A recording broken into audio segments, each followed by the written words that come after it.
Class 10th B. आज हम आपको प्राचार्य महोदय जी के आदेशानुसार आज ये डिसाइड किया गया है कि बच्चों को बायोलॉजी लैब का भ्रमण कराया जाएगा। तो आज आप बायोलॉजी लैब में आए हुए हैं, बायोलॉजी लैब को देख रहे हैं।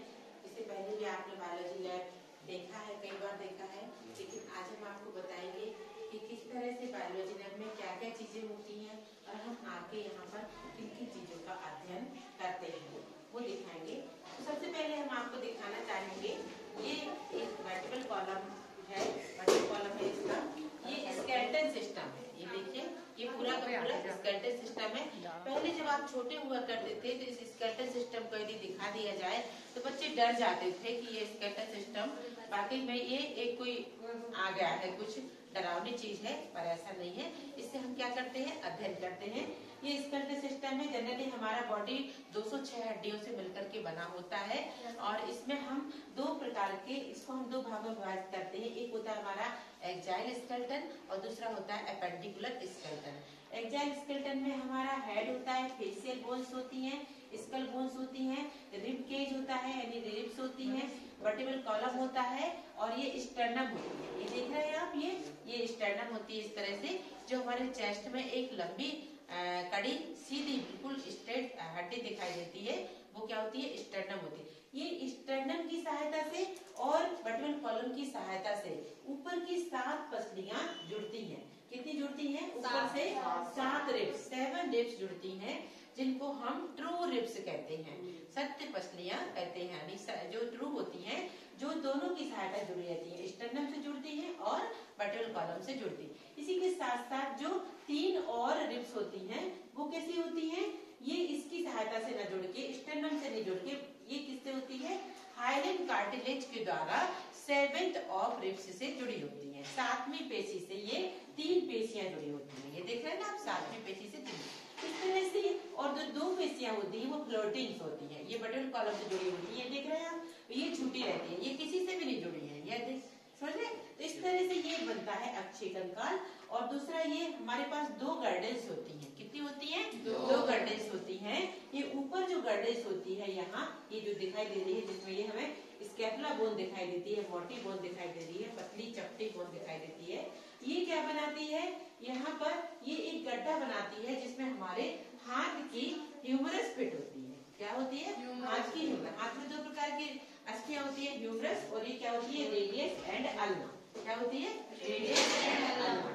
तो इस तरह से यहाँ पर ये फोरलिम्स यानी अग्रबाहु, अग्रबाहु हमारी पेक्टोरल गर्डल के इस गड्ढे में यहाँ पर जुड़ी हुई पाई जाती है, जो क्लेविकल के माध्यम से जुड़ी होती है। इसके बाद में नेक्स्ट जो सेकंड गर्डल आती है, वो गर्डल क्या होती है, पेल्विक गर्डल होती है। क्या होती है? Pelvic girdle. पेल्विक गर्डल में 1-2 गड्ढे पाए जाते हैं यहाँ पर, जिसको हम लोग एसिटाबुलम कहते हैं, एसिटाबुलम, और ग्रेनाइट कैविटी के नाम से इसकी गुहा को जाना जाता है। इसमें हमारे पैर की जो सबसे लंबी अस्थि होती है, फीमर, इस फीमर का सिर फिट होता है। क्या होता है? फीमर का सिर फिट होता है। और यहाँ पर नीचे क्या पाया जाता है, घुटने की अस्थि पटेला पाई जाती है, और उसके बाद में नीचे टिबिया फिबुला अस्थि पाई जाती है, और मेटाटार्सस होते हैं, एंड फैलेंजेस पाए जाते हैं। इसी तरह से इसमें क्या होती है, ह्यूमरस होती है, रेडियस अल्ना होती है, ये मेटाकार्पल्स होते हैं, और ये फैलेंजेस होते हैं। नेक्स्ट हम आपको बताएंगे बायोलॉजी लैब में ये डिफरेंट टाइप के चार्ट्स होते हैं, डिफरेंट टाइप के सिस्टम को बताते हुए चार्ट्स होते हैं।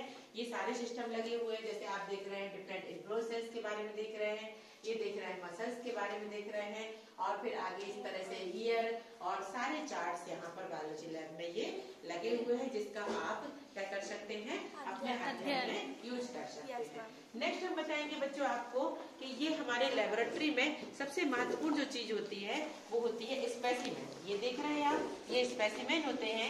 ये स्पेसिमेन हमारे किस काम में आते हैं, जिन जीव जंतुओं का हमको अध्ययन करना है, उन हम एनिमल्स को एंड प्लांट्स के पार्ट्स को हम डिफरेंट केमिकल सॉल्यूशन बनाते हैं। उस केमिकल सॉल्यूशन में हम इसको प्रिजर्व कर लेते हैं। जैसे आपने सुना होगा, हमें किसी चीज को प्रिजर्व करने के लिए एक सॉल्यूशन के, प्रिजर्वेटिव की आवश्यकता होती है। इसमें भी हमने फार्मेलिन का प्रयोग किया है।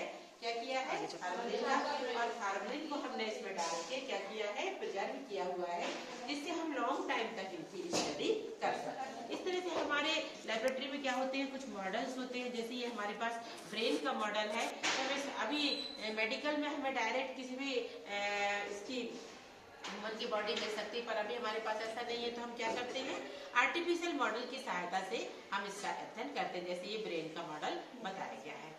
और मॉडल के साथ साथ में हम कुछ इस तरह से वर्किंग मॉडल भी बना लेते हैं। ये कुछ मॉडल है, ये हमें लगता है ये चलते हैं, ये स्टार्ट होते होंगे। ये स्टार्ट तो नहीं हो रहा है, यहाँ देखिए, आप स्टार्ट करके देखिए, आप स्टार्ट करके देख सकते हैं।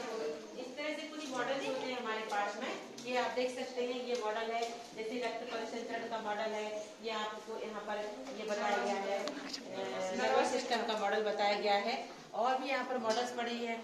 और यहाँ पर कुछ वर्किंग मॉडल भी बनाए हुए थे। ये देखिए, जैसे कि सोलर इक्लिप्स के बारे में बताया गया है, सोलर एंड लूनर इक्लिप्स के बारे में बताया गया है, ये मॉडल है। एंड फिर बच्चे आइए, यहाँ पर हमारे बायोलॉजी का जो सबसे महत्वपूर्ण टूल होता है, जो हमारी बायोलॉजी का जो महत्वपूर्ण एपेरेटस होता है, वो क्या होता है, माइक्रोस्कोप होता है। क्या होता है, माइक्रोस्कोप। हमने आपको बताया था कि माइक्रोस्कोप कितने प्रकार के होते हैं, 2 प्रकार, जो अभी हमें 10th लेवल तक काम में आते हैं। एक होता है, ये होता है कंपाउंड माइक्रोस्कोप, और दूसरा होता है डिसेक्टिंग माइक्रोस्कोप। डिसेक्टिंग माइक्रोस्कोप से हम प्लांट के इसको फीमेल रिप्रोडक्टिव पार्ट्स में ओवरी के सेक्शन काट के हम इसमें प्लेसेंटेशन को देख सकते हैं। दूसरा ही ये हमारा कंपाउंड माइक्रोस्कोप, जिसमें हम परमानेंट स्लाइड्स और टेम्पररी स्लाइड्स देख सकते हैं। इस माइक्रोस्कोप में ये स्लाइड्स कैसे बनाते हैं, ये देखिए, इस तरह से हमारे पास लेबोरेटरी में एक स्लाइड्स होती है।